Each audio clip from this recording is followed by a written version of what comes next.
Ngayong araw nga mga paps ay lalabas kami para bumili ng gamot sa Mercury. At kung makikita mo nga mga paps ay nag-high tide pa rin dito sa amin. Namiss pala namin ulamin yung ginataang dahon na malunggay mga paps. Kaya nang kami may nadaanan ay inakyat ko na ito. Kaya lang nang mapitas na namin meron palang higad mga paps.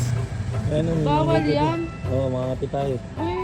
Ay, sayang naman. Kaya itinapon ko na lang mga paps kesa mga tipa kami. At pagkatapos nga ay dumiretso na kami sa Mercury Drugstore. At pagka-uwi nga namin mga paps ay nag-upload muna ako sa aming mga ibang page. At dahil nag-high tide nga ulit dito sa amin mga paps, kaya nagbilyar muna ako dito. Para nang sa ganon ay pagpawisan mga paps. At sa mga gusto nga palang tumumbok dyan mga paps, ay katapat lang ito ng kusina ni Papa Bruns. Habang tumutumbok nga ako, hinatiran pa ako ni Madam Jules ng ginger water. At ito nga pala yung aming lunch mga paps. Isa to sa paborito namin mga paps, ang kinilaw na ampalaya. Mas masarap kasi yung kinilaw kaysa sa niluluto pa. At makalipas nga lang ang ilang oras, ay nag-prepare na ulit kami sa aming tindahan. Ito nga pala ang kusina ni Papa Bruns. Makakasigurado kang malinis at masarap. Sa mga gusto nga kumain dyan at magpa-deliver mga paps, PM lang kayo sa aming page. Buti na nga lang ay hindi lang maganda si Madam Jules, sipag rin mga paps. Kaya kahit kami lang dalawa magkatulong ay kinakaya namin. Hindi rin biro mga paps ang obligasyon na magkaroon ng isang kainan dahil sobrang daming trabaho mga paps. Kaya kung wala kang tiyaga, dedikasyon sa iyong ginagawa, ay sigurado wala kang mapapala. Shoutout nga pala sa mga suki ng kusina ni Papa Bruns mga paps. Mag-iingat po kayo palagi. Ako na bahala palagi sa pulutan yung masarap. At sa mga gustong mag-dine in mga paps, located lang kami sa Tibag, Purok 1, Francesca Lupit, Bulacan. Open kami ng 5 PM to 11 PM. At kung busy ka naman mga paps at umiinom na kayo at wala kayong bita, inaang bahala. Mag-message ka lang sa aming page. Magpa-deliver ka na lang paps. Makakasigurado kang malinis at quality ang darating sa iyong pulutan. At nang malaspag nga nila kami sa marami nilang order mga paps, ay kami naman ang kumain. Chicken shots nga lang at pipino ay okay na sa amin. Si Calix naman ay egg rice lang ay okay na din. At tinimpla na nga din ako dito ng paborito kong kape ni Madam Jules. Pagkatapos nga mga paps ay dumagsana naman ang pa-order. Dito nyo matitikman paps ang special adobong tahong, pinilasing na hipon, calamares, isig dinakdakan, fried chicken egg, fried isaw, beef tapa, french fries na gawa sa tunay na patatas. Meron din papaitan, chicharong bulaklak, chicken skin, chicken wings at chicken shot na pwede ka mamili sa 9 flavors. Pag naubusan ka pa ng pamimilian sa dami na yan mga paps ay ewan ko na lang. Tuesday nga pala ang aming day off mga paps. Nang sa ganon ay makalabas-labas naman kami ni Madam Jules. Nang makapag-date-date naman kami mga paps. At pagkatapos nga lutuin ang last order ay naglinis na kagad dyan si Madam Jules. Pinananatili niya kasi malinis. Maayos ang kusina ni Papa Bruns na din nga nag-deliver sa last order mga paps. At nang makuwi nga ako mga paps ay tinulungan ko na rin maglinis si Madam Jules. Gumagaan kasi ang trabaho mga paps pag nagtutulungan. Kaya kung meron kang partner mga paps, mulang siyang panuudin na hihirapan, halip yung tulungan para inyong pangarap ay maisa katuparan. So paano mga paps, hanggang dito na lang. Nasayang ko na naman yung 3 minuto ng inyong buhay. Thank you for watching.